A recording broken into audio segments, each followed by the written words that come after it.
வணக்கம் நேயர்களே. விஎல்ஸ் நரேஷன் சேனல்ல நம்ம இன்னைக்கு பார்க்க போற சிறுகதை பெயர் குடும்பம் ஒரு கோயில். இதை எழுதியவர் பானுமதி பார்த்தசாரதி. கதைக்குள்ள போலாமா?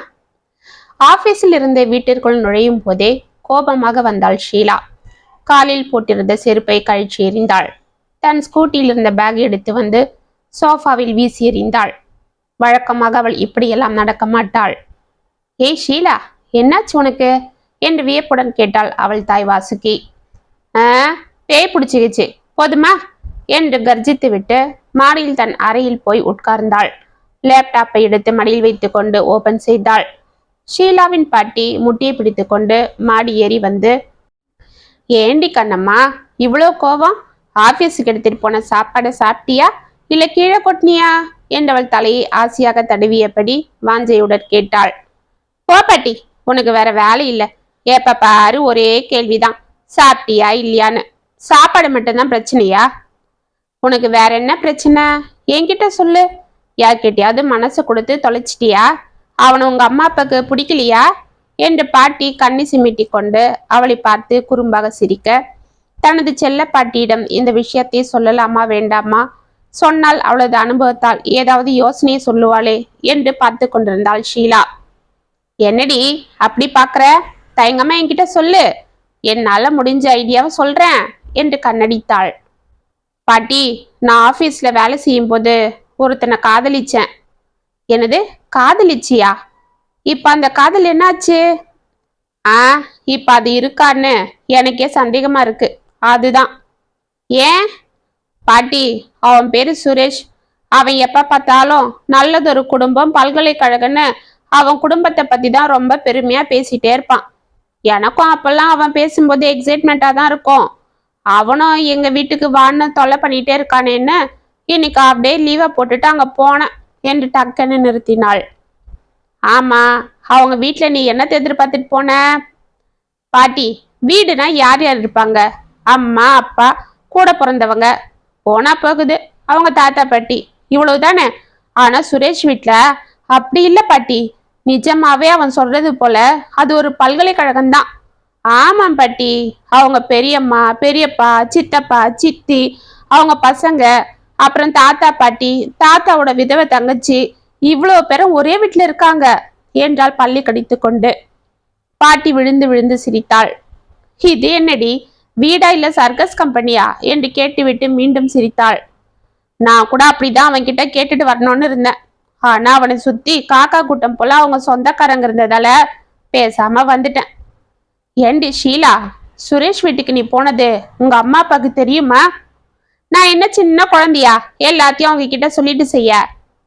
சரி, உன் அம்மாவுக்கு சுரேஷ தெரியுமா? 2 வாட்டி அவன் இங்க வரும்போது பார்த்து பேசியிருக்காங்க. சரி, பையன் ரொம்ப நல்லவன்னு சொல்ற. அதனால மட்டும் நாம எந்த முடிவும் செய்ய முடியாது. ஏன்னா அவனோட குடும்பத்தையும் பார்க்கணும் இல்லையா? எதுக்கும் நீ உங்க அம்மா அப்பா கிட்ட பேசி பாரு என்றாள் பாட்டி. மறுநாள் ஷீலா தனது பெற்றோரின் ஆலோசனையை கேட்டாள். இதோ பாருமா, உன் விருப்பம்தான் எங்க விருப்பம். ஆனா ஒண்ணு, நீ ஆரம்பத்திலிருந்தே சுதந்திரமா வளர்ந்தவ. காலையில 8 மணிக்கு தான் எழுந்துப்ப. அவசர அவசரமா குளிச்சும் குளிக்காமலாம் ஆபீஸுக்கு ஓடுவ. ஒரு காப்பி கூட போட தெரியாது. எல்லாத்துலயும் ஒரு பர்ஃபெக்ஷன் எதிர்பார்ப்ப. ஆனா நீ அப்படி இருக்க மாட்ட. இந்த குறையட உன்னை அவங்க கூட்டு குடும்பத்துல ஏத்துப்பாங்களான்னு யோசி. அதனால நாங்க என்ன சொல்றோம்னா, கல்யாணத்துக்கு அப்புறம் தனியா நீ வந்துடு. அப்பதான் நம்ம சந்தோஷமா இருக்க முடியும்னு சுரேஷ் கிட்ட கூப்பிட்டு பாரு. அப்பதான் உனக்கும் செட் ஆகும்.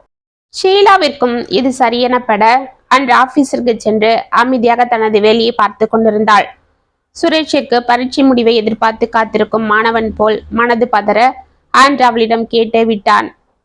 சுரேஷ், என் முடிவை உங்ககிட்ட சொல்ல கொஞ்சம் தயக்கமா இருக்கு.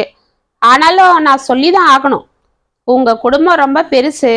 அதெல்லாம் பார்த்தா என்னால அதை சமாளிக்க முடியுமான்னு தெரியல. அதனால நீங்க கல்யாணத்துக்கு அப்புறம் தனியா வரதா இருந்தா நான் உங்களை கல்யாணம் பண்ணிக்க சம்மதிக்கிறேன். அதுக்கு சம்மதமா என்று கராராக கூறினாள்.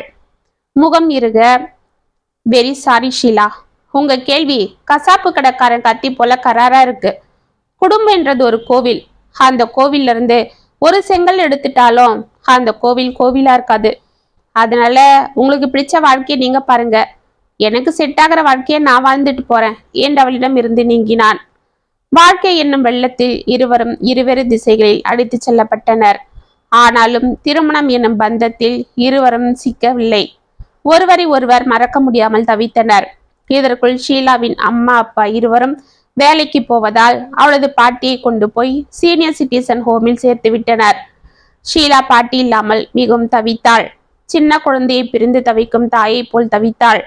அப்பொழுதுதான் அவளுக்கு சுரேஷின் ஞாபகம் வந்தது.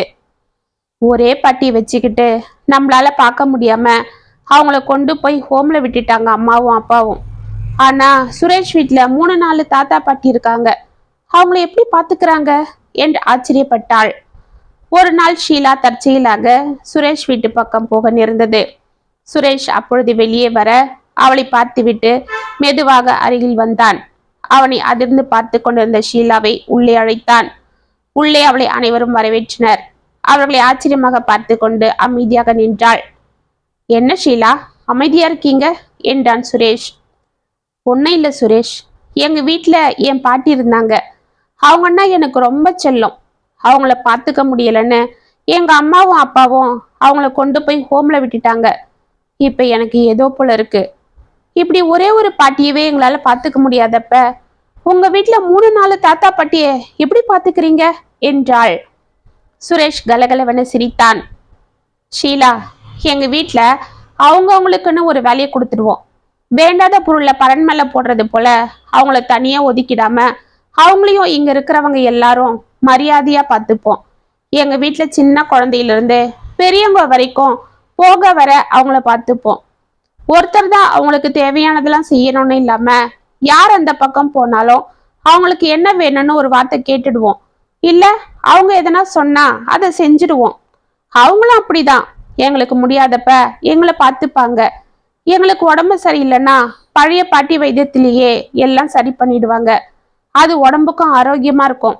இப்படிதான் நாங்க ஒருத்தருக்கு ஒருத்தர் உதவியா அன்போட இருப்போம்.